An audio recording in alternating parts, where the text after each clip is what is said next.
दोस्तों आपकी website Google search engine पर रैंक कर रही है, लेकिन आप उसका प्रॉपरली एसईओ एनालाइज नहीं कर पाते। क्यों नहीं कर पाते? क्योंकि वेबसाइट और गूगल सर्च कंसोल का टूल आपस में कनेक्ट तो हो जाते हैं, लेकिन उसके अंदर के जो ऑप्शंस होते हैं ना दोस्तों, बहुत सारे लोगों को उसकी नॉलेज नहीं होती। तो दोस्तों अगर आपके साथ भी ऐसा हुआ है तो आज की वीडियो आप ही के लिए है, क्योंकि आज की वीडियो में हम डिस्कस करने वाले हैं गूगल सर्च कंसोल के वो ऑप्शंस जो आपके एसईओ की स्ट्रेटेजी को जीरो से हीरो लेवल पे ले जा सकते हैं। उसके अंदर हम आज डिस्कस करेंगे कि सिक्योरिटी इश्यूज क्या होते हैं, कहां आपको पता चलेगा कि सिक्योरिटी इश्यूज आ गए, बैकलिंक्स के बारे में आपको इंफॉर्मेशन कहां से मिलेगी, अगर आपके पेजेस में थोड़ा बहुत आपने कुछ चेंज किया है या फिर कोई नया पेज ही बना दिया है तो गूगल को कैसे इन्फॉर्म करोगे कि जी हमने नया पेज बना दिया, अब इस पेज को अपने डेटाबेस में सेव करो, या फिर हमारे पुराने पेज में ना हमने चेंजेस किए हुए हैं तो उसके बेस पे नए चेंजेस को अपने डेटाबेस में सेव करो।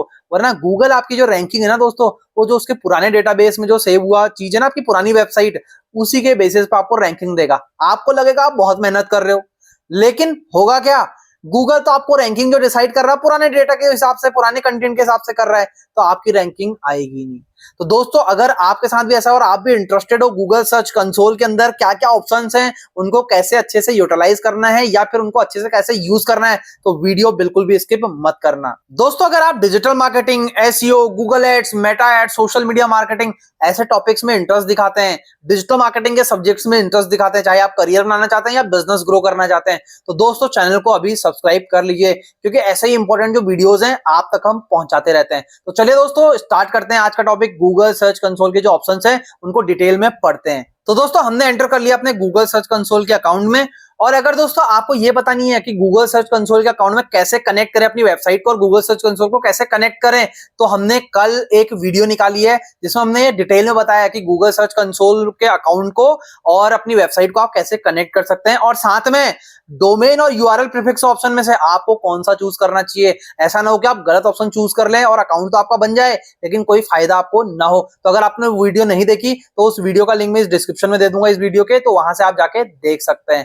तो चलिए दोस्तों स्टार्ट करते हैं। ये हमने गूगल सर्च कंसोल के डैशबोर्ड में एंटर कर लिया है। सबसे पहला ऑप्शन दोस्तों यहाँ पे आपको दिखती है परफॉर्मेंस। अब हमने कल के डेट पे ये डाला है, अपना कनेक्ट किया है, तो इसलिए यहाँ पर अभी ये 0 टोटल वेब सर्च क्लिक्स दिखा रहा है। तो ये मैंने एक जो वेबसाइट है वो आप लोगों को दिखाने के लिए बनाई हुई थी।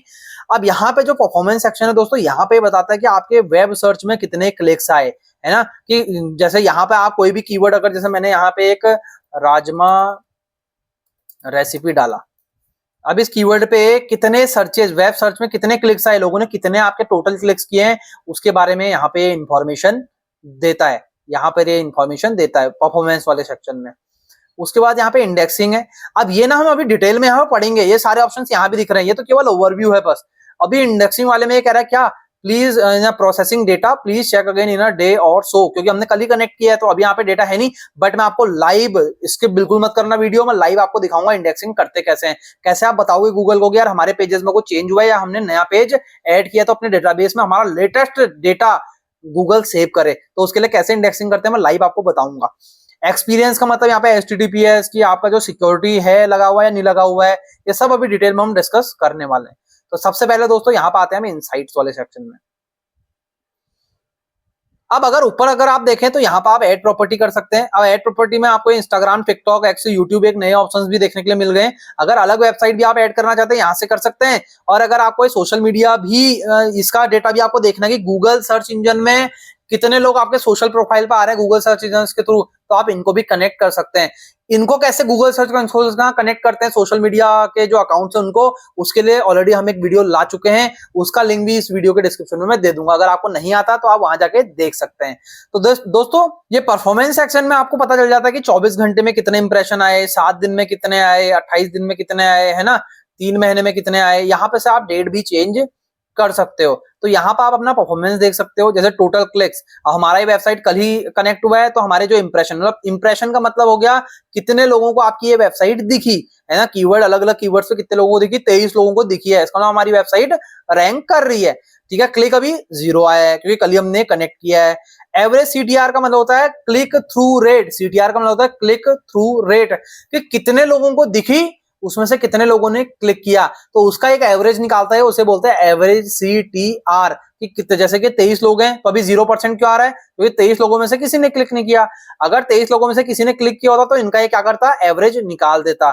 एवरेज पोजीशन का मतलब होता है 12। इसका मतलब यह है कि अलग अलग कीवर्ड्स में आपके वेबसाइट के अलग अलग पेजेस रैंक कर रहे होंगे। केवल आपकी वेबसाइट की रैंक, देखो ये याद रखना हमेशा, पूरी की पूरी वेबसाइट ऐसे कोई रैंक नहीं करती। वेबसाइट कुछ होती नहीं है, वेबसाइट होती है कलेक्शन ऑफ वेब पेजेस। अलग अलग पेज होते हैं वेबसाइट के अंदर, अबाउट अस, ये रेसिपी, दूसरी रेसिपी, तीसरी रेसिपी, ये अलग अलग पेज होते हैं। अलग अलग कीवर्ड्स पे अलग अलग पेज रैंक कर रहे होते हैं। हो सकता है एक कीवर्ड पे 2-3 पेज भी रैंक कर जाए गूगल के अंदर, ठीक है। तो इसके अंदर ये जो एवरेज पोजीशन बता रहा है, ये आपके कोई वेबसाइट का पेज आपका पहले पे रैंक कर रहा होगा, कोई दूसरे पे, कोई 10वें पे, कोई कर ही नहीं रहा होगा, कोई 100 नंबर पे कर रहा होगा। तो इन सब का एवरेज निकाल के इसने बता दिया कि जी आपका जो वेबसाइट का पूरा ओवरऑल जो स्कोर है वो 12वें नंबर पे है। अब दोस्तों अगर आप यूआरएल इंस्पेक्शन में जाते हैं तो यूआरएल इंस्पेक्शन पे क्लिक करते ही आपको ये ऑटोमेटिकली यहां लेके चला जाएगा। तो ये है इंडेक्सिंग का सेक्शन, बहुत इंपॉर्टेंट है दोस्तों ये वाला ऑप्शन। अब माना मेरी ये वेबसाइट है ब्लास्ट ऑफ फूड रेसिपीज, इसके होम पेज में मैंने कोई चेंजेस किए हैं, ठीक है। माना इसके हमने होम पेज में एग्जांपल ले लो कि हमने एक नई रेसिपी कुछ ऐड कर दी, ठीक है, इसमें कुछ हमने चेंजेस कर दिए। तो अब मैं गूगल को कैसे बताऊंगा, कुछ नहीं करना आपको, ये यूआरएल यहाँ पेस्ट करना है, एंटर कर देना है। अब 2 सेकंड 3 सेकंड का वेट करना है। उसके बाद यहाँ पे बोला यूआरएल इज ऑन गूगल, क्यों है, क्योंकि ऑलरेडी पहले इंडेक्स हुआ होगा, हमने किया होगा। लेकिन अगर आपका कोई नया पेज है तो वहां पे एक क्रॉस बना हुआ आ जाएगा, मतलब ये ग्रे कलर का आ जाएगा आपका कि यूआरएल गूगल पे नहीं है। तो उसमें कोई घबराने की बात नहीं है। यूआरएल जब यार आपका नया कोई पेज बनेगा तो कहां से गूगल पे होगा, तो उसके लिए आपको इंडेक्सिंग करनी पड़ेगी। तो इंडेक्सिंग के लिए आपको कुछ नहीं करना, यहाँ रिक्वेस्ट इंडेक्सिंग आपको दिख रहा होगा, इस रिक्वेस्ट इंडेक्सिंग पे आपको क्लिक कर लेना है। अब यहाँ पे आपको 1-2 मिनट वेट करना है, उसके बाद ही आपका सक्सेसफुली इंडेक्स हो जाएगा पेज। अब दोस्तों ये पेज हमारा सक्सेसफुली इंडेक्स हो गया है, इंडेक्सिंग रिक्वेस्टेड, इसको डिसमिस कर दिया, यहाँ आ गया इंडेक्सिंग रिक्वेस्टेड। अब गूगल के पास हमारी इंफॉर्मेशन चली गई कि भैया ये एक नए पेज में कोई डिटेल नहीं ऐड हुई है, या पुराने पेज में नई डिटेल ऐड हुई है, उसको अपने डेटाबेस में सेव कर लो, लेटेस्ट अपडेट सेव कर लो। तो गूगल के जो क्राउलर या बॉट्स होते हैं तो वो इसके अंदर आके क्या करेंगे, रिकॉर्ड करके चेक करके अपने डेटाबेस में सेव कर लेंगे। तो जो गूगल के जो सॉफ्टवेयर होते हैं ना जो इसके अंदर आते हैं, तो उनको क्या बोलते हैं, बॉट्स बोलते हैं, ठीक है। बॉट्स, कोई क्राउलर बोल देता है, कोई स्पाइडर बोल देता है, तीनों एक ही नाम है। अब उसके बाद दोस्तों यहाँ पे पेजेस अगर आप आओगे, कौन कौन से इसके अंदर पेजेस, अभी तो हमारा डेटा प्रोसेस कर रहा है, अगर कोई पेज आपके इंडेक्स नहीं होते तो उसका पूरा का पूरा रिकॉर्ड ये इसके अंदर दिखाएगा, और क्यों नहीं हो रहे उसका भी एक कारण यहाँ पे आपको दिखाएगा। तो ये इंडेक्सिंग से ही रिलेटेड है। अब अगर आपको साइट मैप, अगर आपको यहाँ पे क्या करना है, साइट मैप सबमिट करना है, तो साइट मैप का क्या होता है, साइट मैप का मतलब होता है जैसे आपने गूगल मैप यूज किया होगा। गूगल मैप क्या होता है, गूगल मैप आप लोगों को कहीं डायरेक्शन पता नहीं है, कहीं जगह आपको जाना है, लोकेशन में आपको पता नहीं है कैसे जाएं, तो गूगल मैप आपकी हेल्प करता है वहां तक पहुंचने में। तो वैसी जो साइट मैप होता है ना, ये वेबसाइट का मैप होता है। आपकी वेबसाइट में अलग अलग पेजेस होंगे यार, home page, about us, recipe, दूसरी रेसिपी, बहुत सारे पेज, 100 पेज, 200 पेज, कितने भी हो सकते हैं। अब गूगल के बॉट को क्या पता यार कौन से पेज से कहाँ को कनेक्ट करना है, कहाँ जाना है, तो वो क्या करेगा, भटकते रहेगा। तो साइट मैप क्या होता है दोस्तों, साइट मैप आपकी वेबसाइट में, वेबसाइट का एक मैप क्रिएट कर देता है, जिससे कि गूगल का जो बॉट है वो उस मैप के जरिए आपकी पूरी वेबसाइट को क्राउल कर सकता है। अब जो आपका साइट मैप है वो कैसे सबमिट करते हैं, तो आपको कुछ नहीं करना, यहाँ पे जाना है, यहाँ पे लिख देना है साइट मैप डॉट XML, और साइट मैप ध्यान से देख लेना, साइट मैप डॉट XML आपको लिख देना है, और उसके बाद आपको यहाँ पे सबमिट कर देना है। जैसे आप सबमिट करोगे तो 2-3 सेकंड वेट करने के बाद यहाँ साइट मैप सबमिटेड सक्सेसफुली आ गया, डिसमिस। अब यहाँ देखो डेट आज की है, आ जाएगी, देखो सबमिटेड, आज 10 अगस्त है, तो 10 अगस्त की हमारी डेट ये आ चुकी है, ठीक है। अब यहाँ ये हमारा सक्सेस दिखा रहा है आज की डेट में, ठीक है दोस्तों। तो ये हो गया आपका साइट मैप। रिमूवल का मतलब ये होता है, बहुत इंपॉर्टेंट ऑप्शन है दोस्तों ये भी, रिमूवल का मतलब ये होता है कि आपकी वेबसाइट का ना कोई पेज है जो आप चाहते हो रैंक ना करे, पर ये आपकी वेबसाइट में तो है, आप चाहते हो लेकिन ये पेज रैंक ना करे। तो आप जैसे आपने सोचा कि यार ये पेज रैंक ना करे, तो आपको क्या करना है, ये यूआरएल कॉपी करना है, यहाँ पे आपको न्यू रिक्वेस्ट पे जाना है, यहाँ इस यूआरएल को कॉपी पेस्ट कर देना है। उसके बाद remove all URLs with this prefix की जगह रिमूव दिस यूआरएल ओनली करना और नेक्स्ट कर देना है, ठीक है। उसके बाद ये सबमिट हो जाएगा। अब ये याद रखना आप, नीचे वाले ऑप्शन में होगा क्या, अगर नीचे वाला आपने सिलेक्ट कर दिया तो इस यूआरएल के बाद भी अगर कोई यूआरएल स्लग होगा, मतलब इस यूआरएल से जुड़े हुए जितने भी पेजेस होंगे वो सबको रिमूव कर देगा 6 महीने के लिए, टेम्परेरी रिमूवल।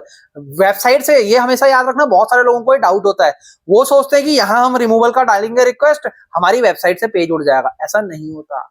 गूगल के डेटाबेस से उस पेज को ब्लॉकेज लग जाएगी 6 महीने के लिए, और ये याद रखना 6 महीने का टेम्परेरी रिमूवल होता है ये, ठीक है।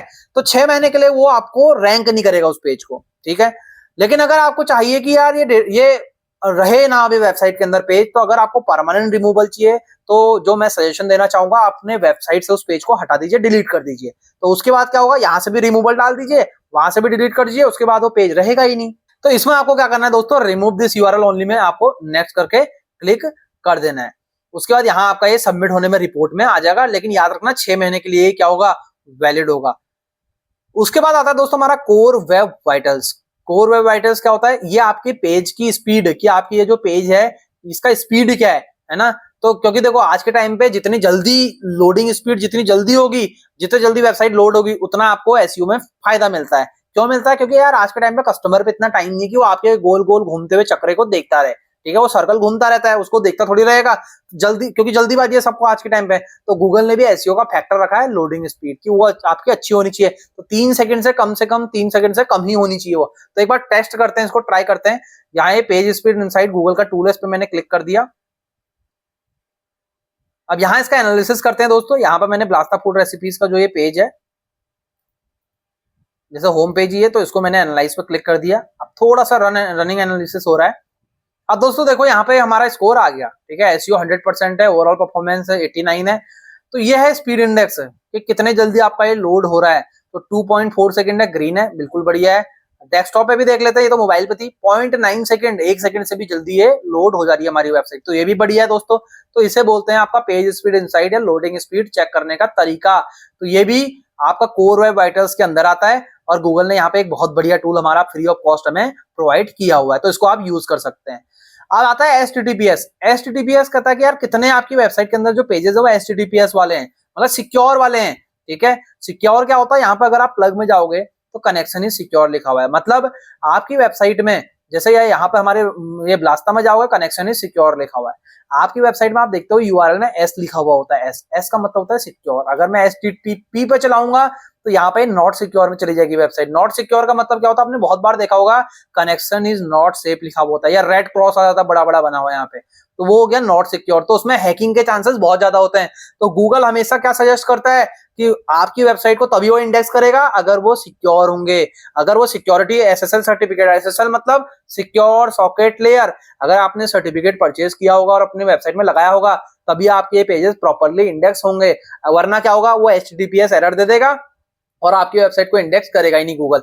गूगल रेकमेंड नहीं करता कतई भी एचटीटीपी वाली वेबसाइट को, एचटीटीपीएस आपकी वेबसाइट होनी चाहिए। तो वो आपके यहाँ से चेक हो जाएंगे एचटीटीपीएस कितने सिक्योर है, कितने सिक्योर नहीं है, ठीक है। तो ये हमेशा ये आना चाहिए आपका टोटल सिक्योर, क्रिटिकल इशू कहीं पे भी नहीं आना चाहिए। अब आता है मैनुअल एक्शन। मैनुअल एक्शन में हमेशा नो इश्यू डिटेक्टेड ही लिखा होना चाहिए। मैनुअल एक्शन का मतलब होता है दोस्तों कि कहीं आपके उसमें कोई इतना आपने प्रॉब्लम तो आपकी वेबसाइट ने क्रिएट नहीं कर दिया सर्च इंजन के ऊपर, कि जिसकी वजह से गूगल के रिप्रेजेंटेटिव्स को आपके ऊपर एक्शन लेना पड़ा, आपके मतलब आपकी वेबसाइट के ऊपर एक्शन लेना पड़ा। तो उसकी इंफॉर्मेशन आपको यहाँ पे मिलती है। तो हमेशा ट्राई करना, इसको चेक करते रहना मैनुअल एक्शन को। उसके बाद आता है सिक्योरिटी इशूज। तो यहाँ पे भी दोस्तों गूगल के एंड से आपको इंफॉर्मेशन मिलती रहती है कि कोई सिक्योरिटी का इशू या किसी ने हैकिंग की कोशिश तो नहीं की आपकी वेबसाइट में, या कोई मतलब आप ये समझो कोई सस्पिशियस लिंक तो नहीं आ गया आपकी वेबसाइट में। तो सिक्योरिटी इश्यूज के बारे में आपको पूरी इंफॉर्मेशन यहाँ पे प्रोवाइड होती है गूगल द्वारा, ठीक है। लिंक्स, जो मैंने आपको बोला था कि बैकलिंक्स की डिटेल, तो अगर आपके कोई बैकलिंक्स क्रिएट हुए होंगे तो वो आपके दोस्तों यहाँ पे दिख जाएंगे। बैकलिंक्स इंफॉर्मेशन आपको यहाँ पे दिखेगी। अब अगर आपके कुछ अचीवमेंट्स हैं कि जैसे अब ये तो हमने कल ही कनेक्ट की है वेबसाइट ये वाली आपको दिखाने के लिए, ठीक है। तो यहाँ पे आपका क्या क्या स्कोर है वो पूरा स्कोर यहाँ पे आ जाएगा। सेटिंग में जाके दोस्तों आप ओनरशिप किसी और को दे सकते हो, ठीक है। यहाँ से आप यूजर एंड परमिशन में जा सकते हो और उसके बाद ऐड यूजर करके आप क्या कर सकते हो, ओनरशिप किसी और को ट्रांसफर कर सकते हो। कुछ नहीं करना, यहाँ पे अपनी ईमेल आईडी डालनी है जिसको भी आपको ओनरशिप देनी है, परमिशन फुल देनी है, ओनर बनाना है, रिस्ट्रिक्टेड कुछ भी कर सकते हो आप। अगर आप रिस्ट्रिक्टेड करोगे तो बहुत ही कम उसके पास ऑप्शन होंगे। फुल में पूरा ओनर वही हो जाएगा, किसी को रिमूव भी कर सकता है। ओनर बनाओगे तो आपको रिमूव वो नहीं कर सकता, किसी और को ऐड वो नहीं कर सकता। तो दोस्तों ये था हमारा गूगल सर्च कंसोल। तो अगर आप लोगों ने भी अपनी वेबसाइट पे गूगल सर्च कंसोल कनेक्ट तो कर लिया, लेकिन अगर आपको इन्फॉर्मेशन अभी ये ऑप्शंस के बारे में पता नहीं था, तो वो ऑप्शंस मैंने ऑलरेडी आपको बता दिए हैं, उनका एक हिंट दे दिया है कि किस तरीके से आपको कौन सा ऑप्शन यूज करना है और कौन सा ऑप्शन क्या होता है, इंडेक्सिंग कैसे करते हैं। कितनी इंपॉर्टेंट चीज हमने आज डिस्कस की। इंडेक्सिंग कैसे करते हैं कि गूगल को आप कैसे बताओगे कि जी हमारा कोई नया पेज या पुराने पेज में हमने कोई नई इंफॉर्मेशन डेटा डाला है तो आप उसको सेव कर लो अपने डेटाबेस में, वरना गूगल आपकी रैंकिंग क्या करेगा, पुराने डेटाबेस की बेसिस पे ही डिसाइड करेगा। पेज स्पीड इनसाइट का हमने फ्री टूल पढ़ा गूगल का, कैसे आप अपनी पेज की जो स्पीड है, लोडिंग स्पीड, उसको चेक कर सकते हो। उसके सामने बैकलिंक्स कहां पे दिखेंगे आपको, इंफॉर्मेशन वो चेक किया। साइट मैप कैसे सबमिट करते हैं, क्या होता है साइट मैप, वो हमने डिस्कस किया। उसके साथ साथ दोस्तों हमने डिस्कस किया आज के उसमें कि आप परफॉर्मेंस, क्लिक्स, इंप्रेशंस कहां से देख सकते हो। तो ये सारी इंपॉर्टेंट इंफॉर्मेशन आज हमने डिस्कस किया। ये एसईओ जो लोग करते हैं उनके लिए बहुत काम की चीज है, जितने भी बिजनेस ओनर है उनके लिए बहुत काम की चीज है, जितने भी स्टूडेंट्स हैं जो करियर बनाना चाहते हैं डिजिटल मार्केटिंग में, बहुत ही ज्यादा काम की चीजें हैं। तो दोस्तों अगर आप गूगल सर्च कंसोल की ऑलरेडी हमने बहुत वीडियोस निकाल दी है कि गूगल सर्च कंसोल क्या होता है, ये जो सोशल मीडिया प्रोफाइल्स है वो कैसे यूज करें, वेबसाइट को कैसे कनेक्ट करें, डोमेन या यूआरएल प्रीफिक्स में से आपको कौन सा ऑप्शन चूज करना है जिससे आप कनेक्ट कर पाओ अपनी वेबसाइट को गूगल सर्च कंसोल में। और आज हमने गूगल सर्च कंसोल के सारे ऑप्शन डिस्कस किए। तो अगर आपने वीडियोस नहीं देखी, जाके एक बार देख लीजिएगा, और इस वीडियो के डिस्क्रिप्शन में वो उनका लिंक दे दूंगा। तो दोस्तों कैसी लगी आपको ये वीडियो, कमेंट करके हमें जरूर बताना। और अगर आपको ये वीडियो पसंद आई तो वीडियो को लाइक जरूर कर देना, अपने दोस्तों के साथ शेयर करना जो भी गूगल सर्च कंसोल या एसईओ में या डिजिटल मार्केटिंग में वर्क करते हैं। तो दोस्तों चलिए चैनल को सब्सक्राइब भी जरूर कर लेना, ताकि ऐसी जो इंपॉर्टेंट वीडियोस हैं आप तक बहुत आसानी से पहुंचते रहें। तो चलिए दोस्तों मिलते हैं नेक्स्ट इंपॉर्टेंट वीडियो में, तब तक के लिए सीखते रहिए, बढ़ते रहिए और अपनी स्किल्स को एनहांस करते रहिए।